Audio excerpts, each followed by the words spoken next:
함께 볼 말씀은 로마서 12장 1절에서 2절까지의 말씀입니다. 함께 합독하고 우리 말씀 묵상하겠습니다. 시작. 12장 1절에서 2절 시작. 그러므로 형제들아 내가 하나님의 모든 자비하심으로 너희를 권하노니 너희 몸을 하나님이 기뻐하시는 거룩한 산 제물로 드리라. 이는 너희가 드릴 영적 예배니라. 너희는 이 세대를 본받지 말고 오직 마음을 새롭게 함으로 변화를 받아 하나님의 선하시고 기뻐하시고 온전한 뜻이 무엇인지 분별하도록 하라. 아멘. 해밍웨이가 쓴 노인과 바다를 보면은요, 이 노인이 바다에서 고기 한 마리를 잡기 위해서 고생을 합니다. 그리고 종종 그 고기를 잡다가 인생의 회의를 느낄 때도 있습니다. 그러던 어느 날 이 노인은 큰 고기를 잡습니다.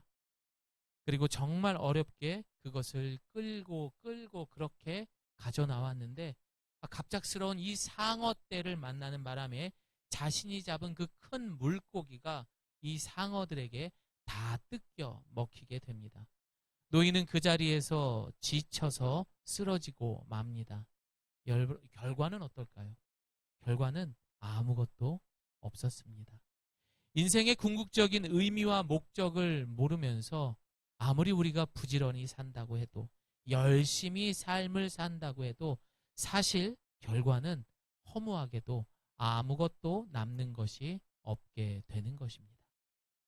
여러분 요즘 100세 시대라고 말을 합니다. 그렇죠? 죄송한 말씀이지만 몸이 아파서 평생을 침대 생활을 해야 하고 매일 할 일이 없어서 하루하루가 무기력한 사람들에게 100세 시대는 과연 의미가 있을까요? 매일 불평하고 불만의 소리를 하면서 의욕 없이 툭하면 내뱉는 소리가 빨리 죽어야지 라는 말만 한다면은 이 100세 시대는 누구도 원치 않을 것입니다. 오늘 이 시간 저를 따라합니다. 여러분 100세까지 살자. 잘 믿으며 살자. 감사하며 살자. 나누며 살자. 이렇게 산다면은 여러분 모두가 100세까지 정말 행복하게 사실 줄을 믿습니다. 성경의 전도자는 잘못된 목적으로 열심히 살아간 사람들에게 마치 경고하듯이 우리에게 말합니다. 함께 읽습니다. 시작. 인생은 잠시만요.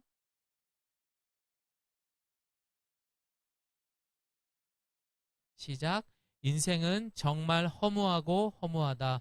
세상 만사가 너무 해 아래 일하는 모든 수고가 모든 유익이 있는가.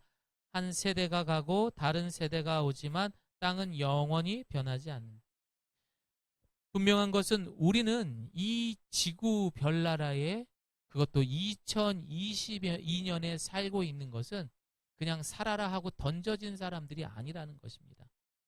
그럼 어떤 존재입니까? 저를 따라합니다. 하나님은 나에 대한 놀라운 계획이 있습니다. 그렇습니다. 여러분 한 사람 한 사람에 대한 하나님은 목적과 이유가 있기 때문에 이곳에 보내주신 줄을 믿습니다. 스코틀랜드의 역사가이자 철학자인 토머스 칼라일이라는 사람은 목적이 없는 사람은 방향타 없는 배와 같다라고 말했습니다. 살아갈 목적이 없다면은 인생은 파도나 바람에 따라 이리저리 휘청거리다가 부서지고 흔적도 없이 바다 아래로 가라앉는 것과 똑같습니다. 여러분 그래서 목적이 정말 중요한 거예요. 사랑하는 성도 여러분, 이제 다음 달이면 2022년을 한 달 남겨놓습니다. 이제 주보를 4번만 더 찍으면요 52주를 다 보낸 거더라고요. 그럼 어떻게 되죠? 나이 한 살을 또 먹는 거예요.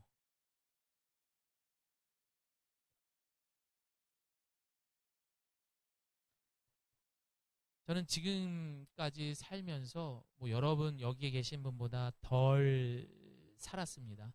하지만 분명한 진리는 확실하게 깨달았습니다.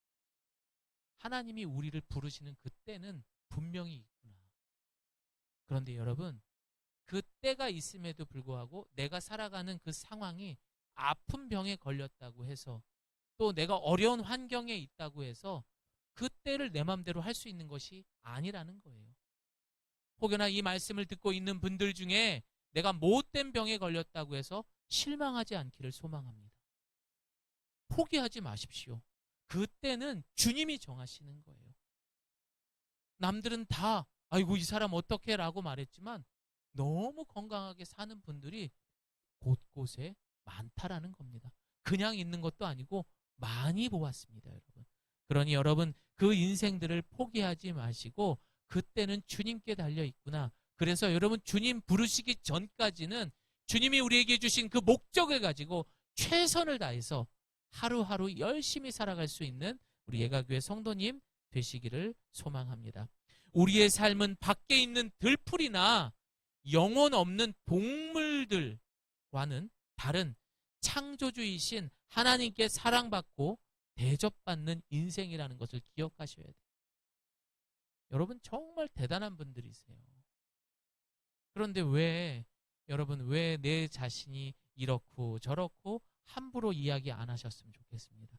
매일매일 거울을 볼 때마다 아유 이쁘다, 아유 어쩜 이렇게 잘났냐, 이렇게 여러분 스스로를 칭찬하고 존귀하게 여길 수 있는 저와 여러분의 인생이 되기를 바랍니다.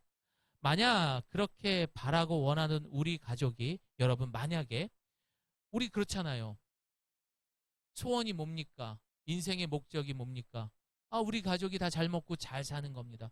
그런데 만약에 잘 먹고 잘 살지 않으면 어떻게 할 겁니까? 평생 짜증내며 살겠습니까? 또 여러분의 소원이 뭡니까? 기도의 제목이 뭡니까? 라고 말하면 우리 가족 건강한 겁니다. 그럼 만약에 건강하지 않으면 여러분 어떻게 하시겠습니까? 그래서 우리는 오늘 이 시간 목적이 이끄는 삶 두 번째 시간으로 다시 한번 올해가 가기 전에 우리의 삶을 정말 한 번씩 꼭 돌아보셨으면 합니다. 그리고 막연한 목적을 두시는 것이 아니라 하나님께서 그렇게 우리를 존귀하게 여기셔서 이 지구별에 그냥 보내신 게 아니라 목적이 있어서 보내셨다고 하잖아요. 그 목적을 회복할 수 있는, 그리고 그 목적대로 살아갈 수 있는 저희들 모두가 되시기를 소망합니다. 우리는 2주 전 우리 인간의 제일 되는 목적에 대해서 먼저 배웠습니다. 자, 저를 따라합니다. 사람의 제일 되는 목적은 하나님을 영화롭게 하는 것과 그를 영원토록 즐거워하는 것.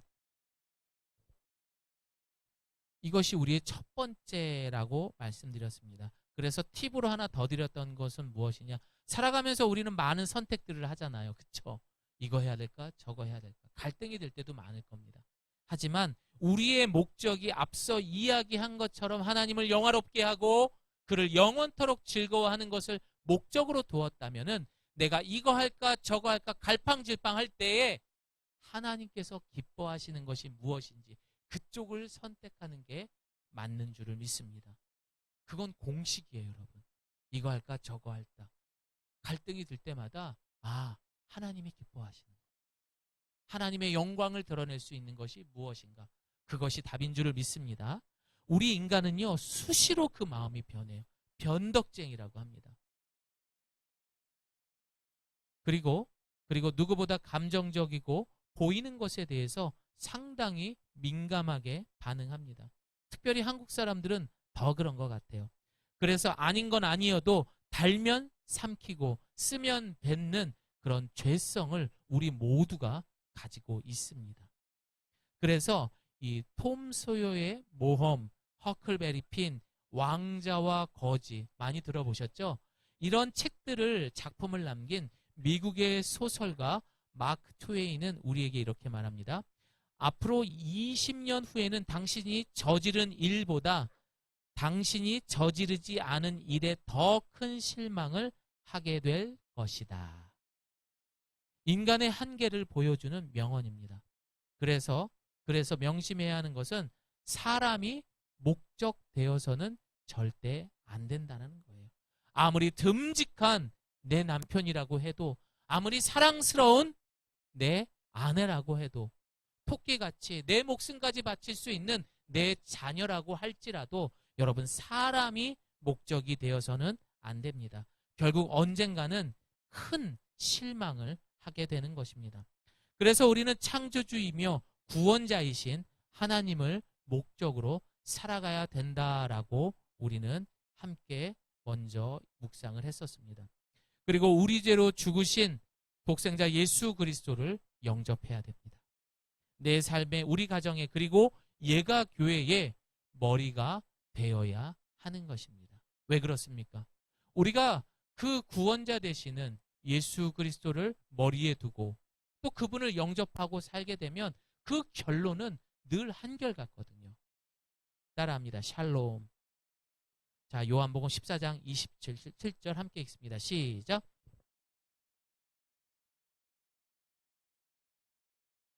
내가 너희에게 주는 것은 세상이 주는 것과 같지 아니하니라.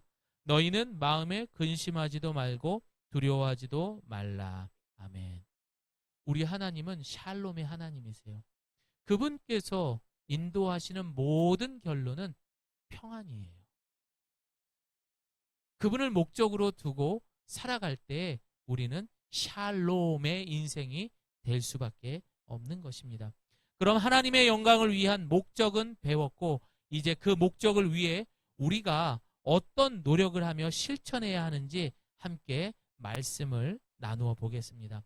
오늘 우리가 보는 이 로마서는요, 총 16장으로 되어 있습니다. 이 로마서는 신약 성경 중에 가장 구원의 복음, 이것을 논리적으로 증거한 성경입니다. 그래서 첫 번째로 1장에서 11장까지는 주로 교리적인 내용이 담겨 있습니다. 여러분, 구원이 무엇입니까? 복음에는 하나님의 의가 나타나 있기 때문에 누구든지 하나님의 의를 믿는 자는 구원에 이를 수 있다. 이런 내용들이 있는 것입니다. 여러분, 우리는 늘 받으면서도 또 받고 넘치고 싶어 하는 것이 우리 인간입니다. 채워도 부족하다며 살았던 우리가 하나님의 의로 더 이상 부족하지 않은 상태를 우리는 구원이라고 말하는 거예요. 바꾸어 이야기하면 넘치면은요, 여러분, 싸우지 않아요. 그렇잖아요, 여러분. 그래서 성령 받은 초대교회 성도들은요, 가난해도 건강이 없어도 이들은 자신들이 받은 그 구원의 감격, 그 복을 넘치다 보니까 나만 소유하려고 하는 것이 아니라 그것조차도 흘러 넘치도록 많은 이웃들에게 나누어 주었습니다. 여러분, 예를 들어 보겠습니다. 부자들은요, 수십억, 수백억이 생겨도 이것에 만족할까요? 늘 부족하다 생각할까요? 부족하죠. 그런데 우리 예가 스카우트의 예빈이, 아랑이, 이런 친구들, 승민이, 승주, 얘네들한테 막 10,000원짜리 하나를 줬어요. 어떨까요, 여러분? 얘네들 세상을 얻은 기분일 겁니다. 아싸! 막 이러면서. 여러분, 그거예요. 구원은 부족한 것에서 완전히 벗어나는 상태입니다. 그리고 그것이 흘러넘치고 또 그 모습을 보고 만족하는 것입니다. 로마서 3장은 불의를 통해 하나님의 의를 드러낼 수 없다라고 말하고 있습니다. 여러분, 우리가 왜 싸울까요? 부족한 사람들끼리 있다 보니, 늘 부족하다 보니 화가 나서 잘 싸울 수밖에 없습니다. 네가 잘났고 네가 못났고 또 그 없는 사람들끼리 서로 비교하다 보니 다툴 수밖에 없는 거예요. 그렇게 우리가 연약할 때, 죄인 되었을 때, 원수가 되었을 때 예수님께서는 그런 죄악 가운데에서 우리를 건져 주신 거예요. 로마서 5장 19절에서 20절 함께 읽습니다. 시작. 한 사람의 불순종으로 인해 많은 사람이 죄인이 된 것처럼 한 분의 순종으로 인해 많은 사람이 의인이 될 것입니다. 그러나 죄가 더한 곳에 은혜가 더욱 넘쳤습니다. 구원은 이런 부족함에서 완전히 벗어나는 것입니다. 그래서 한 사람의 불순종으로 죄가 들어온 것처럼 복음도 내가 먼저 받아야 하는 거예요. 내가 먼저 받아야 내 옆에 있는 사람들도 변하게 되는 건데, 우리는 내가 받기도 전에 주변이 먼저 변하기를 원하다 보니 우리는 늘 다툴 수밖에 없는 것입니다. 여러분, 구원의 복을 한번 생각해 보십시다. 그 구원의 복은 생명이 있습니다. 구원은요, 영원함이 있습니다. 또한 그 구원의 결론은 평안이라고 이야기했습니다. 구원에는 기쁨이 있습니다. 감사가 있습니다. 너무 많은 이 은혜의 복들을 흘러 넘치게 하는 것들, 이 모든 것들을 우리가 이 땅에 누려야 할 바로 구원의 복인 거예요. 이것이 흘러 넘쳐서 우리 이웃들도 가족들도 함께 누려야 하는 것입니다. 그리고 오늘 본문의 시작이 되는 바로 이제 12장에서 16장은 실천편입니다. 적용하는 거예요. 그렇게 구원을 받았다면 이제는 너희들이 이렇게 살아라 라고 그렇게 12장은 시작합니다. 그래서 오늘 본문의 시작은 따라합니다. 그러므로 라고 시작을 하는 거예요. 그러므로 너희들은 이것을 꼭 지켜라. 그러므로 너희들은 그래서 이렇게 살아야 한다라는 내용인 것입니다. 자, 로마서 12장 1절 함께 읽습니다. 시작. 그러므로 형제들아, 내가 하나님의 모든 자비하심으로 너희를 권하노니 너희 몸을 하나님이 기뻐하시는 거룩한 산 제물로 드리라. 이는 너희가 드릴 영적 예배니라. 하나님은 영이십니다. 여러분, 예배에 목쓴 거는 인생, 그런 인생이 되어야 한다는 거예요. 결국 우리가 목적을 이루기 위해서 가장 우리가 목표를 두어야 하는 것은, 그 목적을 이루는 삶은 바로 그 예배에 목숨 걸어야 한다는 거예요. 여러분, 예배에 빠지지 마세요. 예배는 원어적 뜻으로 보게 되면 섬김, 그리고 부복이라는 말은 고개를 숙이고 엎드림이란 뜻입니다. 경배, 받들어 섬김, 입을 맞춤, 이런 뜻들이 있습니다. 히브리어나 헬라어에 담긴 뜻들이. 이 모든 단어들은 대부분 종이 주인을 섬길 때 사용하는 단어입니다. 즉 예배란 하나님과의 만남입니다. 예배는 뭐라고요? 하나님과의 만남. 여러분 지금 만나고 있는 거예요. 그래서 그 만남을 느끼기 위해서는 이 예배를 드리기 전에 우리 안에 있는 것들을 비워야 해요. 그래서 앞서서 우리가 불도 좀 꺼고, 그리고 잔잔한 찬양을 틀고 성령님을 부른 거잖아요. 이번 한 주간 내가 얼마나 분주하게 살았는지, 이번 주 동안에 김장 담근 것도 잊어버리고, 조용필 오빠 콘서트 갔다 온 것도 잊어버리고, 온전히 하나님 앞에 집중할 수 있게끔 하나님을 만나는 그 예배의 시간입니다.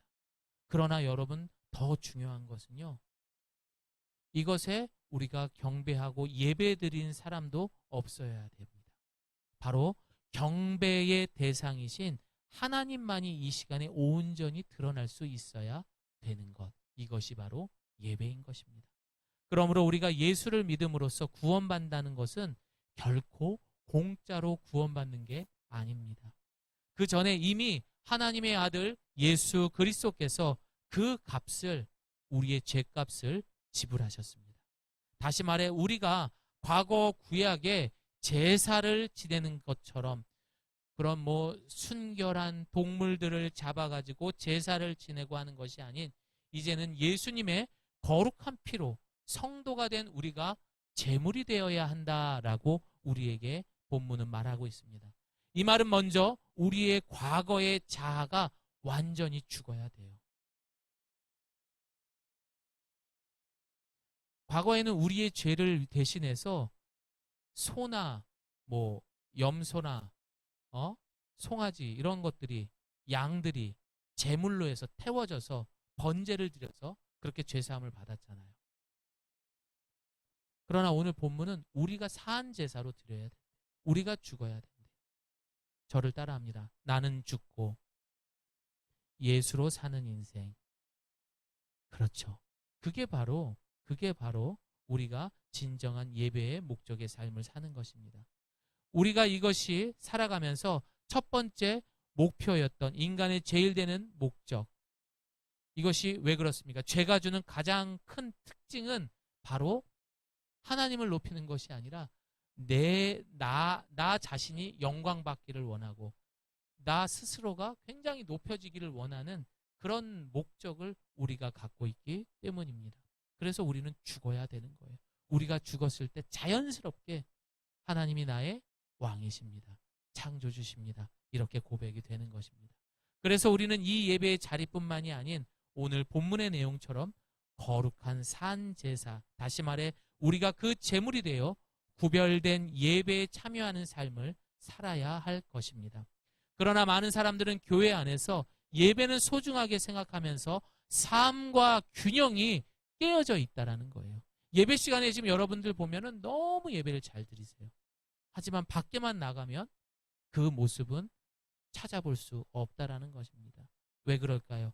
여전히 그 예배의 장소에 우리가 가졌던 과거의 거룩하지 않는 모습을 그대로 가지고 그 예배에 들어왔기 때문이에요. 모세가 나이 80이 되었을 쯤에 그가 도망자 삶을 갔습니다.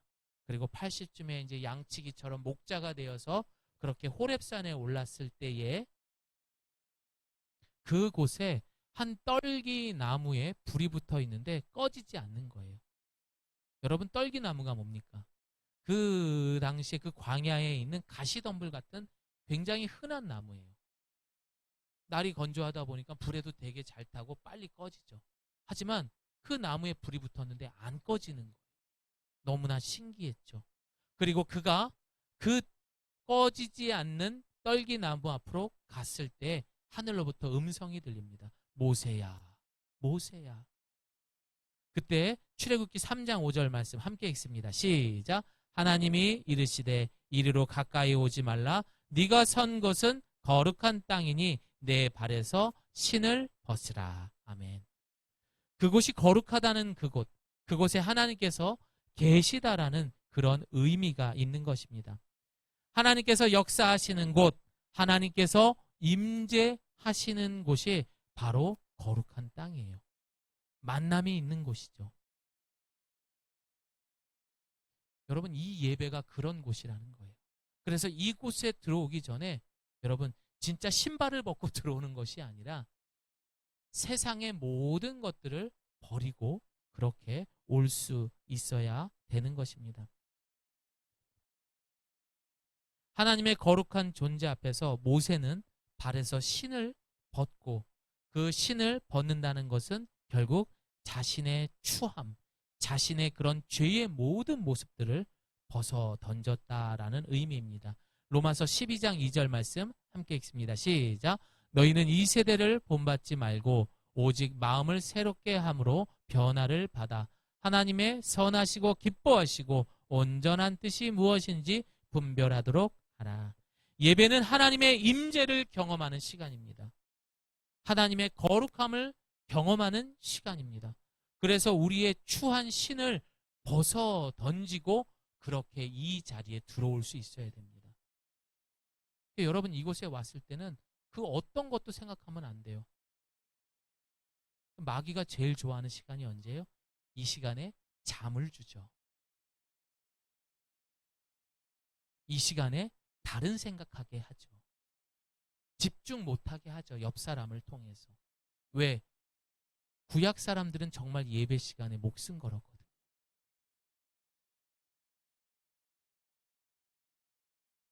여러분, 정말 예배에 목숨 걸어야 돼요. 그래야 하나님이 우리에게 주신 목적이 이끄는 삶을 완수할 수 있는 것입니다. 그리고 이 예배에 들어오기 전에 우리는 방금 이야기한 것처럼 너희는 이 세대를 본받지 말고 오직 마음을 새롭게 함으로 변화를 받아 얘들아 그 신을 벗고 이곳에 들어오너라. 그렇게 했을 때 우리는 목적이 이끄는 삶을 살 줄을 믿습니다. 그래서 여러분, 예배는 보는 게 아니에요. 예배는 드리는 거예요. 그래서 우리 예배의 이름이 뭐예요? 드림의 예배. 세상에는 많은 예배가 있습니다. 신천지의 이만희에게도 예배를 드려요. 그리고 통일교회 문선병에게도 예배를 드립니다. 그러나 여러분, 우리가 드리는 이 예배는 영이신 하나님께 드리는 예배라는 거예요. 어마어마한 겁니다. 그 영이신 하나님은 창조주이시고 우리의 주권자이시며 무소부재하신 그런 주님이십니다. 갓 결혼한 여자가 이 TV에서 미스코리아 대회를 이렇게 보고 있었습니다. 여자가 말합니다. 자기야, 자기는 내가 저 10번처럼 섹시해서 나랑 결혼한 거야? 남편이 침묵을 지킵니다. 아니면 저 16번처럼 예쁘고 청순해서 나랑 결혼한 거야? 남편은 한참 아내를 쳐다보다가 이렇게 말을 합니다. 당신의 이런 유머 감각 때문에 결혼했어. 여러분, 이 아내가 착각하고 있는 것처럼 여러분 죄송합니다. 제발 착각하지 마십시오. 우리 인생이 마음대로 되는 것 절대 없습니다.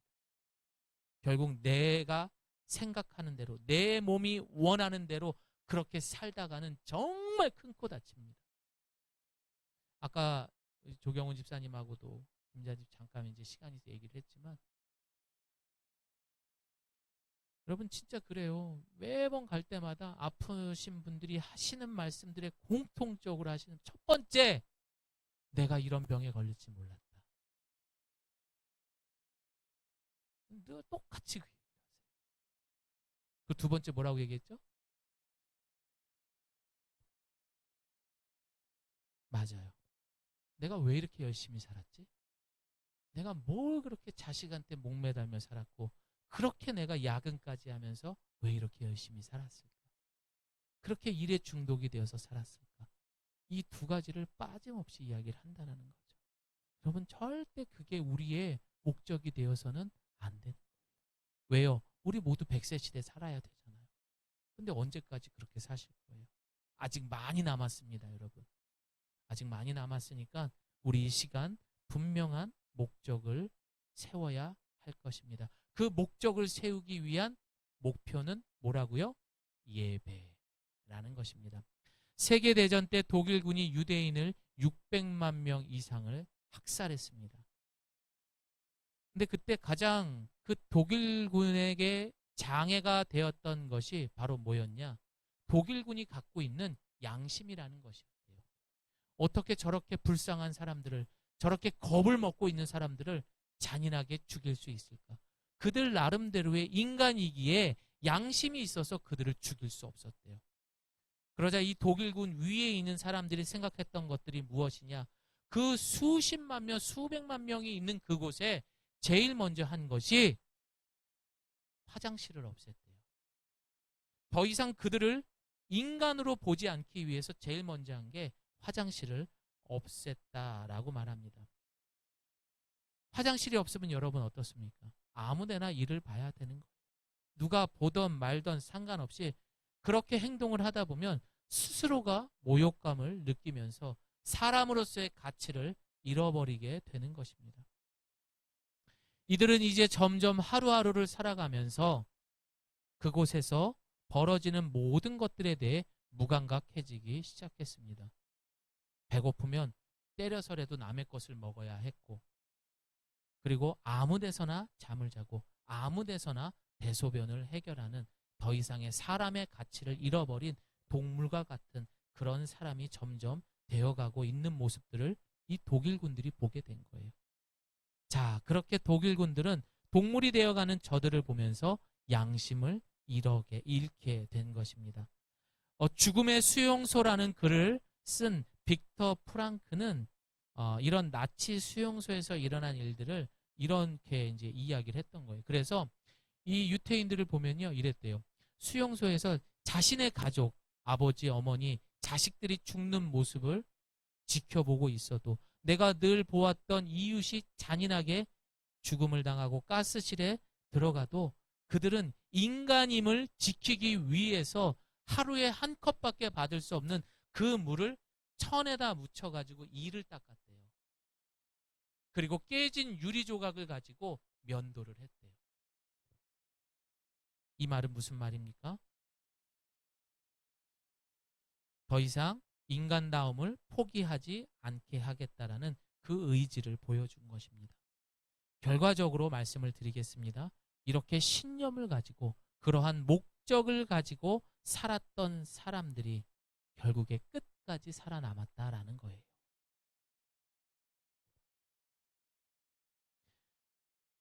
이거는 역사로 팩트로 우리에게 말하고 있으니까 그 목적이 얼마나 중요한지 아실 겁니다. 그들이 그 한계에 부딪히는 상황 속에서도 그렇게 노력했더니 살았던 거예요.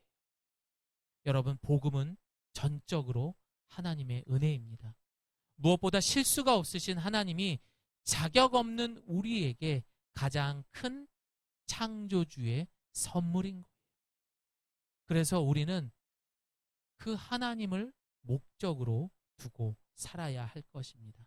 그의 영광을 위해서 살아가야 되는 것이 우리의 목표가 되는 것입니다. 사람을 두었으면 언젠간 꼭 실망합니다. 그러니까 꼭 하나님을 목표로 두시기를 바랍니다. 그리고 그 목표를, 그 목적을 달성하기 위한 첫 번째 단추가 따라합니다. 예배예요. 그러나 그 예배는 오늘 본문의 말씀처럼 이 자리에서만 거룩하고 멋있게 예배를 드리는 것이 아니라 밖에 나가셔서 나랑 가장 가까운 가족들 앞에서도 예배드림과 같은 그러한 삶으로 균형 있는 삶이 되었을 때 우리는 그 목적을 이룰 수 있는 하나님의 영광이 되는 삶이 될 수 있는 저와 여러분 되시기를 예수님의 이름으로 축복합니다. 우리 함께 기도하겠습니다.